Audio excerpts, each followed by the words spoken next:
Shiny and new as they looked, my engineering brain couldn't help but feel repulsed by these strange vehicles. Their small wings and awkward shapes made for something that would never get off the ground. At least, not assuming gravity was in play. Come to think of it, my ship's centrifugal gravity definitely wasn't behaving normally right now. I spent enough time in NASA's astronaut washing machine to know what a G felt like, and this most certainly wasn't it. Remembering what the calculations for gravity were, I quickly shambled over to the ship's computer and from a large filing cabinet beside it produced a pen and notebook. The classical instruments of science, engineering, mathematics, and pretty much everything else I was ever halfway good at.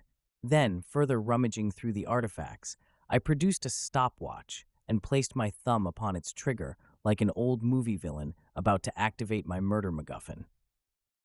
Holding out the pen so that it was just in line with my roughly 5-foot-high shoulder, I dropped it and began timing the fall with my stopwatch.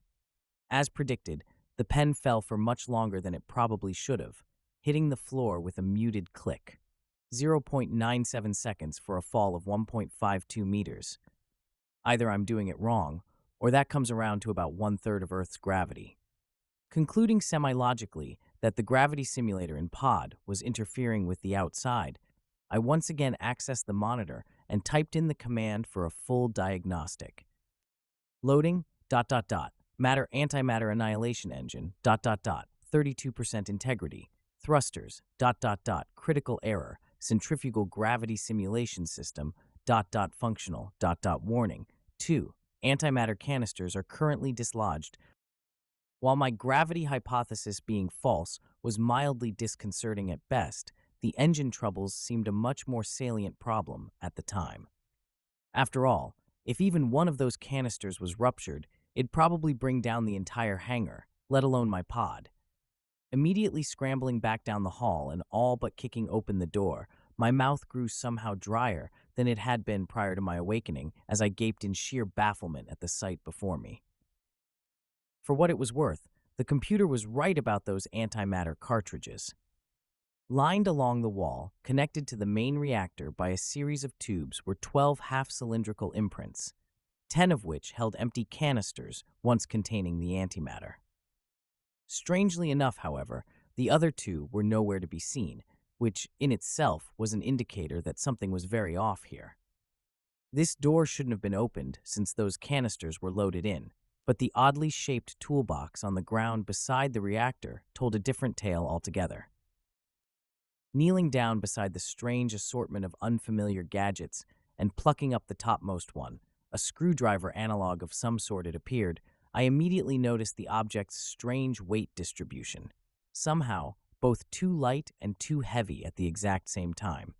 It didn't feel like something designed for a human to hold, let alone properly use. Where the hell are these things sourced from? Uncanny Valley?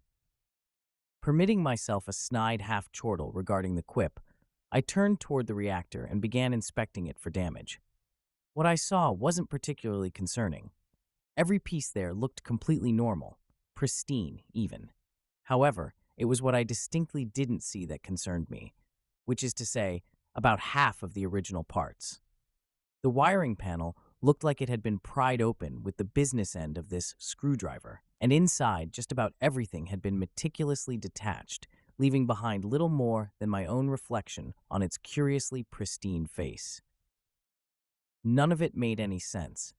There was real gravity and clear signs of people here, so I had to be either on a planet or a large space station occupied by humans, but that wasn't possible. The nearest radio broadcast was from several light years away. Unless we had somehow cracked further than light travel, because faster than light is an oxymoron and I will die on this hill within only 2 centuries, there was no way a human crew would be this far away without broadcasting something. I gulped dryly, feeling the recycled air traveling slowly down my throat like a snail made of sandpaper, highlighting as it passed an odd itching sensation on the skin just below my collarbone. Careful not to damage my lab coat, I quickly unbuttoned its top 2 notches and pulled down my t-shirt to observe the pain's source. Since when did I have stitches on my chest? Even stranger, The small line of stitches lined up precisely with that dream. Finally, the realization struck me, and it didn't pull the punch either. That wasn't a dream. These tools weren't from Earth, and whoever the hell was here with me. The sound of a steel door in the hangar bay being shoved open quickly brought me back to the window, where just outside 3 figures could be seen approaching my ship.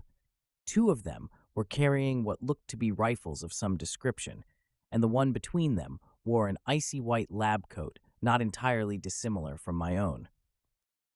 They're not human. Thank you for watching. Like, share, and subscribe for more original content. New chapters and standalone stories uploaded weekly.